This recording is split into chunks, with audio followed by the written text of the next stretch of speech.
ভাইয়ারা একটা পানি কিনে নেন। ভাইয়ারা আপুরা একটা পানি কিনে নেন। ভাইয়ারা আপুরা একটা পানি কিনে নেন। ভাইয়ারা আপুরা একটা পানি কিনে নেন। ভাইয়া একটা পানি কিনে নেন আমার কাছ থেকে। আমার ফ্যামিলিতে এখন আমি ছাড়া আর আমার আল্লাহ ছাড়া কেউ নেই।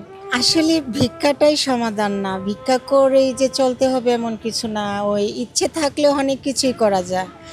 তো আমার আসলে ভিক্ষাটার প্রতি ওরকম একটা নাই, আগ্রহ নাই, তাই আমি পানি বিক্রি করেই চলি। এই পানি বিক্রির মাধ্যমে যদি কেউ খুশি হয়ে 10-20 টাকা বেশি দেয় দেয়, আর তা না হলে রাইট দামে পানি বিক্রি করি।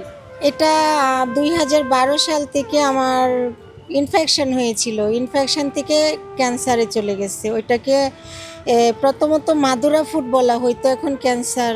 চিকিৎসা আসলে আর্থিক অবস্থা ভালো থাকলে হয়, আর যদি